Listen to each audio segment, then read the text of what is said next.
ये कहानी एक ऐसी लड़की की है जो पैसों की कमी की वजह से अपना धंधा शुरू कर देती है और कुछ ही दिनों में बहुत सारे पैसे कमा लेती है, लेकिन उसके साथ कुछ ऐसा होता है जिसके बारे में उसने सोचा भी नहीं होगा। तो मूवी की शुरुआत में हमें मैमू नाम की लड़की को दिखाया जाता है जो अच्छे से तैयार होकर अपने बॉयफ्रेंड से मिलने के लिए जाती है और साथ ही वो अपने बॉयफ्रेंड से बहुत ज्यादा प्यार करती है। उसके बॉयफ्रेंड का नाम नैनू है।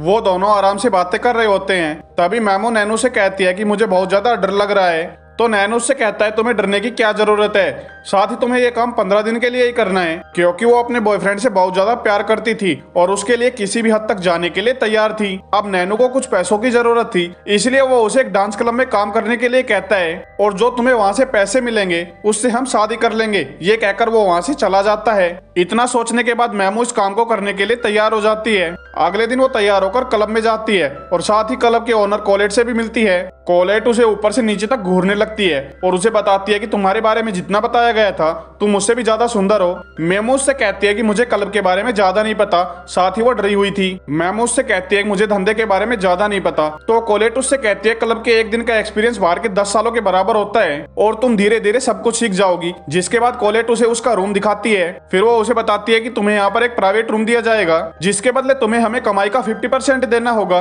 यह बोलकर कोलेट उसे बाकी महिलाओं से मिलाती है जो यहाँ पर कई सालों से काम कर रही होती है। फिर वो उससे ये भी कहती है कि तुम्हें अपने कस्टमर का ख्याल रखने के लिए तुम्हें अपनी बॉडी को भी मेंटेन करना होगा। फिर मैमू के पास में बैठी लड़की मैमू से कहती है तुम्हारा पिंक कौन है, लेकिन मैमू ये बात समझ नहीं पाती। तभी मैमू को डॉक्टर के पास लेकर जाया जाता है और डॉक्टर मैमू को अपने सारे कपड़े उतारने के लिए कहता है। फिर जब डॉक्टर उसकी बॉडी का चेकअप कर रहा होता है तो डॉक्टर उससे पूछता है तुम ये काम क्यों करना चाहती हो। तो मैमू उससे कहती है मैं ये काम अपने बॉयफ्रेंड के लिए कर रही हूँ और ये काम मैं सिर्फ 15 दिन के लिए करने वाली हूँ, जिसके बाद हम दोनों शादी करके अच्छी लाइफ जिएंगे। अगले दिन कोलेट मैमू को पेपरिका के नाम से सबसे इंट्रोड्यूस करवाती है, जिसका मतलब होता है लाल तीखी मिर्च, क्योंकि पेपरिका सुंदर होने के साथ साथ बहुत ही ज्यादा बोलती थी। फिर पेपरिका को बोथेरिस लव नाम का पहला क्लाइंट मिलता है, जिससे कोलेट बहुत ज्यादा खुश हो जाती है। पेपरिका अपने क्लाइंट को सर्विस दे रही होती है लेकिन वो बीच में ही रुक जाती है, जिससे कोलेट को बहुत ज्यादा गुस्सा आता है। फिर वो पेपरिका को आखिरी वार्निंग देते हुए कहती है अगली बार तुमने ऐसा किया तो मुझसे बुरा और कोई नहीं होगा। जिसके बाद पेपरिका खुश रहने लग जाती है क्योंकि बोथर्स में जो भी क्लाइंट आता था वो पेपरिका को पसंद करता था, जिससे वो 15 दिन के अंदर ही 50 लोगों के साथ कार्यक्रम कर चुकी थी। इसके बाद उसके पास बहुत सारे पैसे हो जाते हैं, जिससे कोलेट बहुत ज्यादा खुश होती है क्योंकि पेपरिका ने मात्र 15 दिनों में ही बोथर्स पर 4 चांद लगा दिए थे। पेपरिका को देख वहाँ पर मौजूद लड़कियां भी उससे सर्विस लेती है। मैमू ये बात कोलेट को बताती है और कोलेट भी मैमू से सर्विस लेती है। धीरे धीरे पेपरिका की दोस्ती एक क्लाइंट से हो जाती है जिसका नाम फ्रैको होता है। वो अक्सर यहाँ पर आकर पेपरिका से मिलता था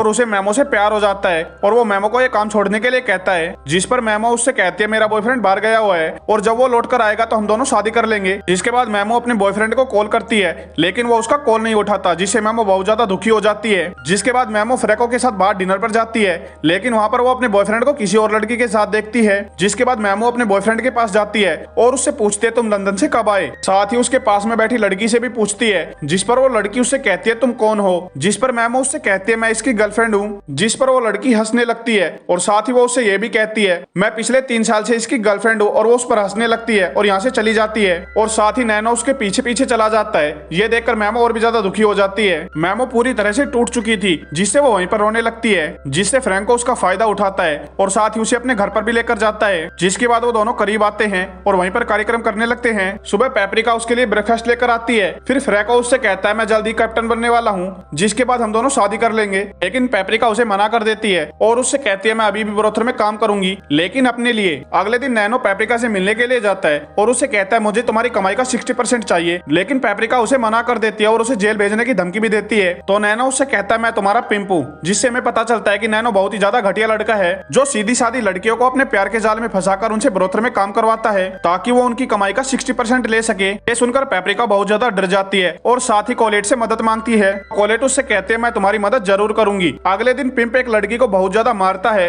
क्योंकि उसने पिंप को कमीशन नहीं दिया था। ये सुनकर पेपरिका बहुत ज्यादा डर जाती है और वो डिसाइड करती है कि वो ब्रोथर को छोड़कर चली जाएगी। अगले दिन पेपरिका ब्रदर को छोड़कर चली जाती है। रास्ते में उसे वही आदमी दिखाई देता है जिसने उस लड़की को मारा था। वो आदमी भी पेपरिका को देख लेता है और साथ ही उसके साथ जबरदस्ती करने की कोशिश करता है। जिसके बाद हम उस आदमी को देखते हैं जो पेपरिका के साथ था। वो पेपरिका से कहता है मैं तुम्हें एक अच्छी एक्ट्रेस की जॉब दिलाऊंगा। तो पेपरिका उसे मना कर देती है क्योंकि उसे किसी पर भी भरोसा नहीं था। जिसके बाद हम पेपरिका को देखते हैं जो नौकरी के लिए क्लब में जाती है, लेकिन क्लब का ओनर पेपरिका से गंदे तरीके से व्यवहार करता है और साथ ही उसे मना भी कर देता है, क्योंकि पेपरिका के पिंप ने उसे नौकरी देने से मना कर दिया था, क्योंकि वो उसे कमीशन चाहता था। पेपरिका के पास कोई रास्ता नहीं था, इसलिए वो एक नए ब्रोथल में काम करना शुरू कर देती है और पूरी तरह से उसके जाल में फंस जाती है। अब साथ ही वो एक सिटी में काम कर रही थी, जिसकी वजह से उसके पास बहुत सारे अमीर लोग आते हैं और वो अपने पुराने ब्रदर से बहुत ज्यादा पैसे कमा रही थी और साथ ही वो बहुत ज्यादा खुश रहने लगी थी। लेकिन एक दिन वहाँ पर काम करने वाली लड़की की मौत हो जाती है। ये देखकर वो काफी ज्यादा डर जाती है। फिर वो सोचती है कि अगर वो ऐसे ही काम करती रही तो उसकी भी एक दिन मौत हो जाएगी। लेकिन वहाँ पर एक बूढ़ा आदमी आता है जो उसे समझाता है और उससे कहता है तुम्हारे साथ ऐसा कुछ भी नहीं होगा। फिर एक दिन पेपरिका को फ्रैको दिखता है